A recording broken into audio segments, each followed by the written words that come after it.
Ассалаумағалейкум құрметті футбол жанкүйерлері, сіздермен шынайы футбол арнасы. Хави Эрнандес ресми түрде Барселонадан кететінін мәлімдеді. Хаби Алонсо Ливерпульді тізгіндеу мүмкіндігі жайында не айтты?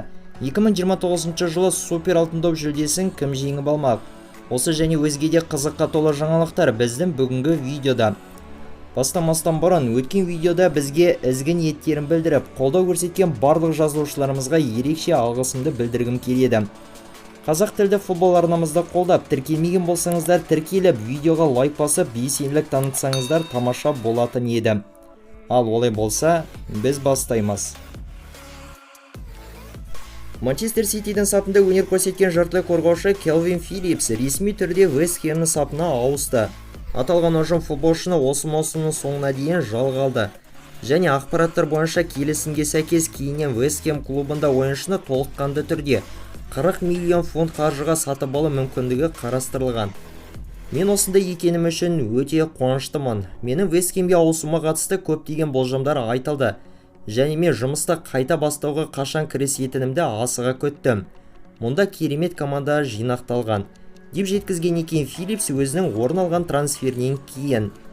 Еске салып өтсек, Келвин Филлипс Манчестер Ситидің сапына 2022 жылдың жазында Лидс клубынан ауысып келген болатын.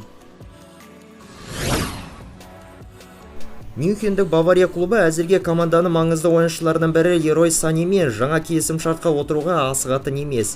Осы жайында инсайдер Флориан Плеттенберг хабарлады. Ойыншы мен клуб арасындағы қазіргі келісім алдағы жаз айында мәресіне жетіп аяқталады. 28 жастағы футболшының жеке өзі де алдағы болашағы қалай болатынына байланысты әзірге нақты шешім қабылдамаған. Немістік футболшыға Реал, Барселона және ПСЖ клубтарының қызығушылығы бар екендігі айтылған еді. Осы маусымда барлық турнирлерде 27 матч өткізген Лерой Сане 9 голды және 11 голдық пасты өз пайдасына еншілеген. Трансфермаркт порталы немістік футболшыны нарықтағы құнын 80 миллион еуроға бағалауда. Осы қысқы трансфері терезе кезінде Бавария ұжымы Ньюкаслдың қорғаушысы Киран Триппиені өз саптарына қосып алмақ болып белсенді түрде әрекет етті. Алайда мюнхендіктердің өкінішіне орай бұл трансферді сәтті жүзеге асыру олар үшін сәтсіз аяқталды. Неміс ұжымы футболшының жеке өзімен ауысым бойынша келісімге келген болатын. Алайда ағылшындық команда Баварияның барлық ұсыныстарынан бас тартып, келіссөздерді тоқтатқан. Еске салсақ, Триппие Ньюкаслдың сапына 2022 жылы Атлетикодан 14 миллион еуроға ауысып келген еді. Осы маусымда оң жақ қорғаныс футболшысы 28 матчтың қатысушысы болып, 8 нәтижелі пасты еншілеген. 33 жастағы ойыншының ағылшындық клубпен келісім мерзімі 2025 жылдың жазына дейін негізделген. Ювентустың шабуылшысы Моизе Ким Мадридтік Атлетиконың сапына ауысуға жақын. Фабрицио Романоның ақпараты бойынша испандық ұжым футболшыны маусым соңына дейін шамамен 500 мың еуро қаржыға жалға алмақ. Ақпараттар бойынша Туриндік клуб футболшыны жіберуге толық келісім берген. Жақын арада трансфер бойынша ресми мәлімдеме орын алады деп күтілуде. Моизе Кинге Атлетикодан бөлек Байер және Рен командалары да қызыққан екен. Келісім шартқа сәйкес испандық клубта жалға алу мерзімі біткеннен соң футболшыны толыққанды түрде сатып алу құқығы да болады. Алайда нақты сандар әзірге жарияланбаған. Байердің бас бапкері Хаби Алонсо Ливерпульдің келесі жаңа жаттықтырушысы атануы мүмкін делінген сыбыстарға байланысты өзі жауап беріп өтті. Белгілі болғанда Юрген клуб маусым соңында Ливерпульдің тізгінінен ресми түрде кетеді. Мен Юргенді қатты құрметтеймін. Мен оған ол Ливерпульге келместен бұрын қызығатымын. Дәл қазіргі сәтте мен осында Байерде шынымен де бақыттымын. Әрбір күн және әр ойын бөлек. Біз бұл шиеленіске толы саяхаттан ләззат алудамыз. Мен қазір әрі қарай не болатыны туралы емес, тек қана қазір ненің бар екендігі жайында ойланудамын, деп жеткізген екен испаниялық маман. Айта кетсек, Алонсо Байерді 2022 жылдың қазан айынан бері жаттықтырып келеді. Ағымдағы маусымда оның қол астындағы команда әлі ешқандай да ойында жеңіліп көрмеген. Және олар Бундеслигада Бавариядан 4 ұпайға озып, бірінші орында келеді. Айта кетерлігі, Хаби Алонсо Ливерпульдің сапында футболшы ретінде 2004 пен 2009 жылдар аралығында өнер көрсеткен. Барселонаның қорғаушысы Алекс Балди алған ауыр жарақатына байланысты команданың қатарынан маусым соңына дейін шет қалды. Осы жайында AS баспасы хабарлауда. Еске салсақ, сол жақ қорғаныс ойыншысы өткенде Испания кубогының 4-1 финалдық кезең аясындағы Атлетик Билбаомен болған матч сәтінде оң жақ санынан жарақат алған болатын.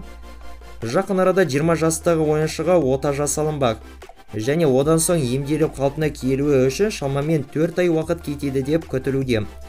Осылайша Балди енді бұл маусымда Барселонаға ойындар өткізіп көмектесе алмайды және өкінішке орай алдағы жазда болатын Еуропа чемпионатына да қатыса алмайтын сыңайлы. Ағымдағы маусымда Алекс Балди Барсаның сапында 28 кездесудің қатысушысы болған.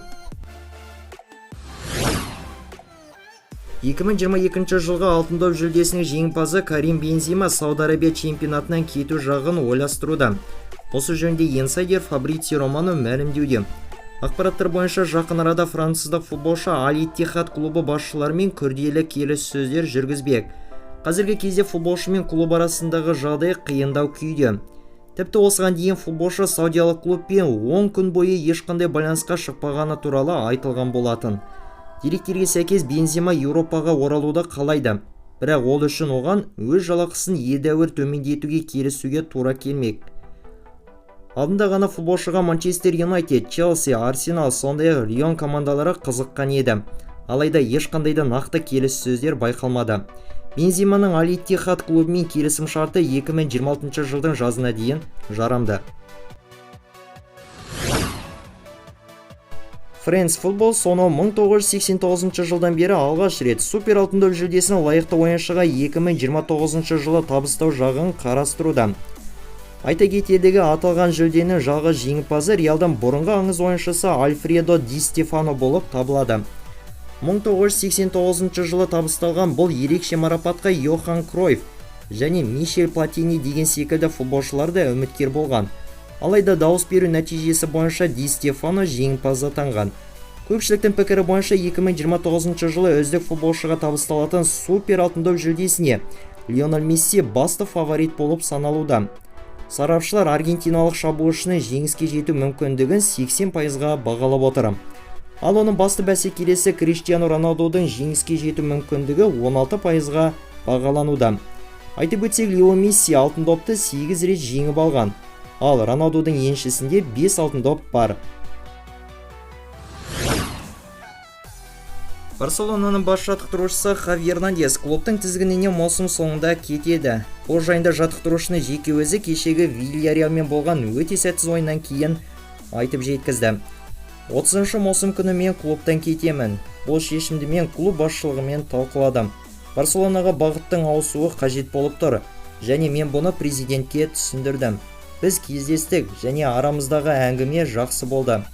Бүгінгі күнге дейін оларды маған деген сенімдері молынан болды, бірақ енді кететін сәтте келіп жетті. Бұл экономикалық жағдайға байланысты орын алып отырған жоқ. Бұл шешімді мен өзім жүрегіммен қабылдап отырмын. Және бұл клуб үшін дұрыс болады деп ойлаймын. Мәселе болғым келмейді.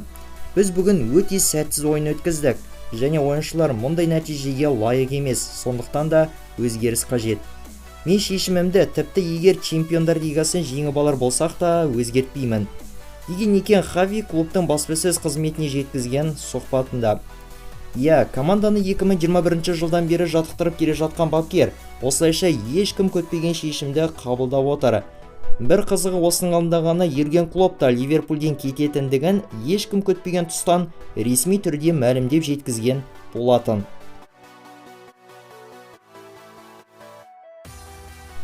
Бүгінгі сіздерге хабарлап жеткізген футбол жаңалықтарымыз осымен соңына келіп жетті. Лайк басып арнаға тіркеліп, қолдау танытуларыңыз біз үшін өте маңызды. Келесіде кездескенше аман болыңыздар.